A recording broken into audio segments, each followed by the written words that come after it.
financial advisor car guy. So you're going to notice this video looks just like last week's, and the reason for that is because they were filmed at the same time. I had kind of a long drive ahead of me, and so I decided that while I was thinking about a few different things, I may as well do videos about them. So this part of the video, I wanted to talk about financial goals. Now, we're not necessarily going to talk about cars per se, but conceptually, when you're saving for maybe a car, or saving for that home, or saving for retirement, you need to build a plan. So generally speaking, I would suggest that your financial plan is kind of the roadmap to wherever your destination is. Financial goals are maybe some of those checkpoints along the way. So maybe you have financial goals of $10,000 in the bank. Maybe that's your savings account. You know, you might earmark that as an emergency savings fund.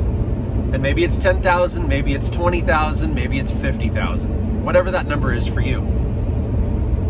The next financial goal might be retirement. You might say, geez, I'd really like to max my 401k. All right, so you can put 19,000 and change into a 401k each year. You can also put $6,000 into an IRA, whether it be a Roth or traditional. Those are really good goals. That money has tax advantages both today and in the future, depending on how you invest it. And so from a savings standpoint, you can utilize a Roth with your safe money. Allow the growth to just remain in the account. And if you ever need to access your emergency fund, you can take it from the principal out of your Roth. You can always take money back out of your Roth, tax and penalty free, as long as it's money that you've put in out of pocket. So it's already after-tax dollars. It came out of your bank account or out of your brokerage account. It goes into your Roth. As long as you leave the growth in there, you're free to take that money and use it. So a lot of my clients use Roth as their savings account. And they'll put $6,000 every year in there. Now, hypothetically, if I've got $25,000 in savings, it's not growing, right? Interest rates are nowhere near anything. They're 0.01 at best right now today. So if you took 6,000 of that 25,000 each year for the next 4 years, you could put it into a Roth IRA and invest it in such a way that it's going to grow, whether you want it to be conservatively or aggressively, and realize there's some risk. It can lose value, it can go down.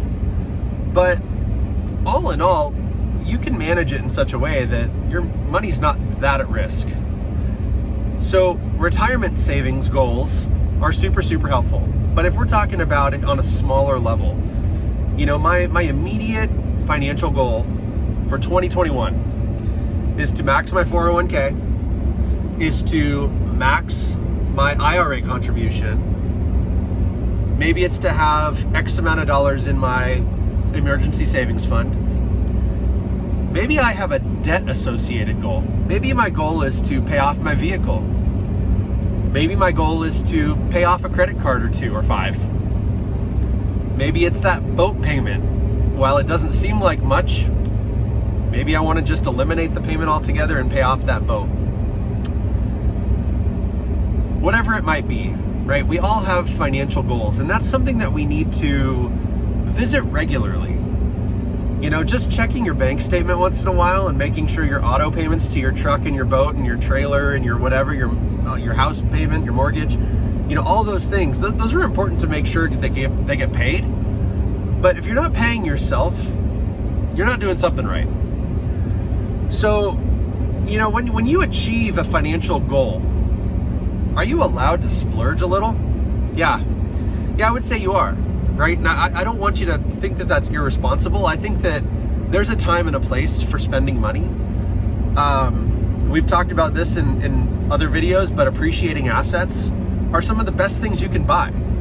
So if I hit every savings goal I've got, and every debt paying off goal I've got, and every retirement goal that I've got, I don't think it's a crime to reward yourself in one way or another. And, you know, maybe it's taking a trip. Maybe it's buying a toy.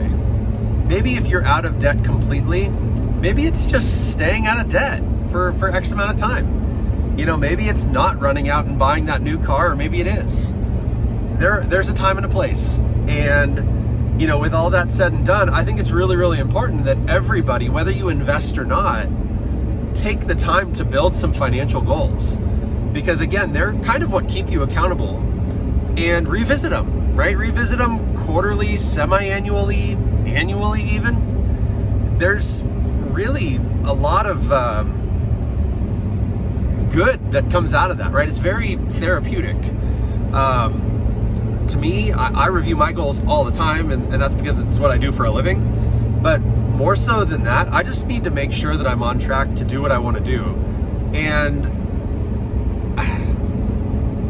it doesn't take a lot of time, right? I mean, look at your big picture, see what needs work, decide how to fix it, build a plan to do so, and then just look in on it once in a while. You don't have to micromanage it all the time. You know, you don't have to rewrite your goals because you failed. You don't have to do that.